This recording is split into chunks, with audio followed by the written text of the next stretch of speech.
Let's dive right into this explainer with a truly staggering number. $1.85 million. Look, that is the terrifying average cost of a ransomware attack on a laboratory today. We are talking about ransom payments, forensic investigations, massive operational downtime, and of course, steep regulatory penalties. That single number instantly sets the stakes we're dealing with as we look at the landscape for 2026. Welcome to the Explainer. Today, we're taking an architectural blueprint approach to figure out exactly how to upgrade your lab into a highly secure, fully CLIA-compliant 2026 fortress.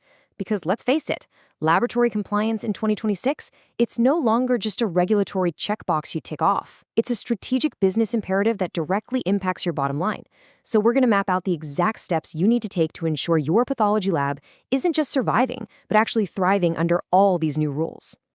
Here's our agenda for today. We're going to cover the 2026 regulatory landscape, the new personnel qualification rules, cytology and daily operations, data security and cloud mandates, and finally, tech solutions for compliance.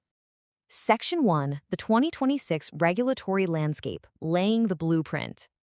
We're looking at a massive convergence of regulatory deadlines hitting clinical labs this year, which is exactly why proactive planning is so absolutely critical right now.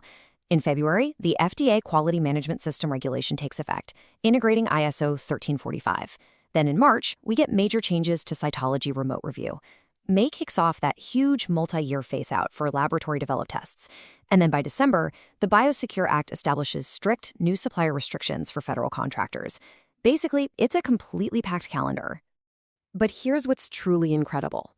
Proactive compliance can actually yield a 13-to-1 return on investment for a mid-sized clinical lab in their first year alone. Seriously, 13-to-1. When you factor in avoiding those FDA fines, which, by the way, can run up to $20,000 per violation, plus preventing downtime and protecting your client contracts, treating compliance as a revenue-protecting investment just makes total financial sense. Section 2. New Personnel Qualification Rules. The foundation.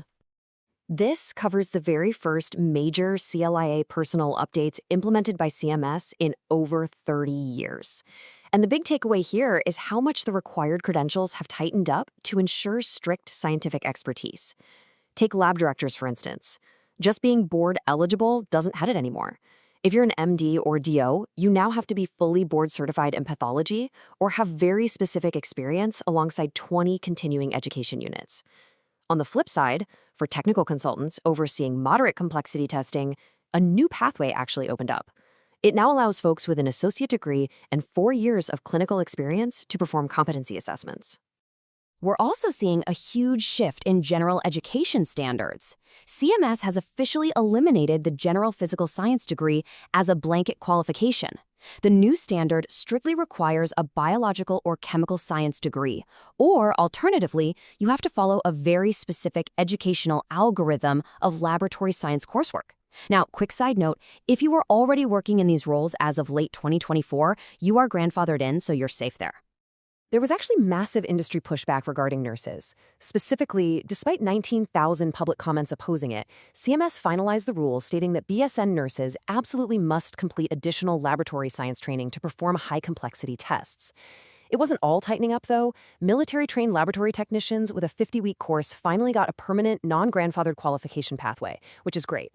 Plus, the definition of a mid-level practitioner has been expanded to include roles like nurse anesthetists. Section 3. Cytology and Daily Operations, Framing the Walls. Now, we need to talk about a major industry clash happening right now over remote digital cytology review. We're just looking at the facts from both sides here. As of March 2026, CMS is effectively banning this practice, stating that the CLI statute firmly requires all screening to happen inside a certified laboratory. ASCP, on the other hand, strongly disagrees. Their position is that while preliminary screening absolutely belongs in the lab, the final interpretation by pathologists should be allowed remotely. ASCP is currently seeking legal reconsideration, but for right now, labs have to adhere to the CMS ban unless they hold a separate CLI certificate for that remote site. On a slightly more humorous note, well, maybe it's about time. It only took until 2026, but CMS is finally forcing all labs to go 100% paperless. Yep, no more mailed CLIS certificates, no more fee coupons, and paper checks are officially banned outright. Every single thing has to be paid online via pay.gov, and keeping a valid business email address on file is now completely mandatory. Section 4. Data security and cloud mandates, the security system. When it comes to protecting patient data and proprietary research, the flexibility of the past is just gone. Under the proposed 2026 HIPAA security rule updates, cloud encryption is no longer an addressable suggestion where you can figure out your own alternative. It is now a hard, mandatory technical safeguard. You absolutely must use AES 256 encryption or a direct equivalent for all electronic protected health information, both sitting at rest and while in transit. Because of this shift, generic business associate agreements, throw them out. You now have to have specific technical safeguards actively written into your vendor contracts. We're talking mandatory multi-factor authentication, biannual vulnerability scans, a totally guaranteed 72-hour system recovery capability, and a super strict 24-hour incident notification window if a breach does happen. Beyond just being secure, your data must be perfectly trustworthy. To steer clear of those FDA warning letters and massive fines, your digital records have to strictly align with the Alcoa Plus principles. That means every single piece of data must be attributable to a specific user, contemporaneous, meaning time-stamped as it happens, and original. Look, if your lab is still using shared user accounts or relying on manual transcription, you're literally in direct violation of Alcoa Plus right now.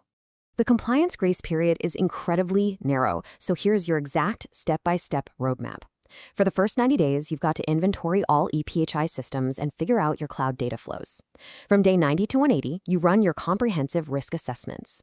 And beyond 180 days, you need to be actively implementing those technical safeguards and actually testing your 72-hour recovery procedures to make sure they work.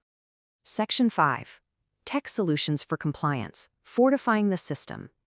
Trying to navigate all these simultaneous compliance frameworks manually is virtually impossible. That's where a modern laboratory information management system, or LIMS, comes in. It's your ultimate compliance force multiplier.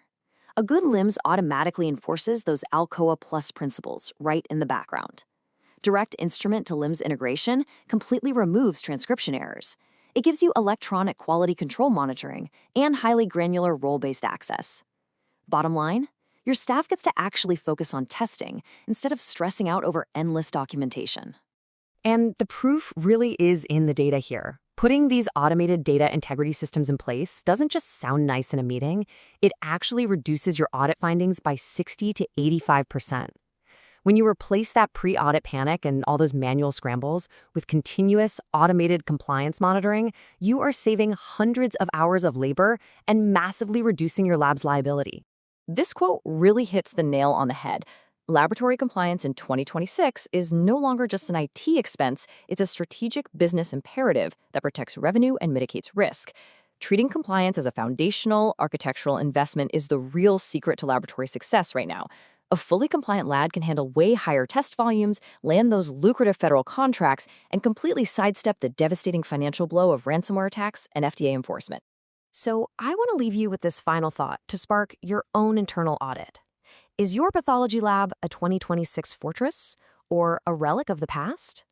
With all these deadlines actively ticking down, the time to assess your vendors, update your personnel qualifications, and secure your data is right now. Thank you so much for joining me for this explainer, and I hope you are ready to start building that compliant fortress today.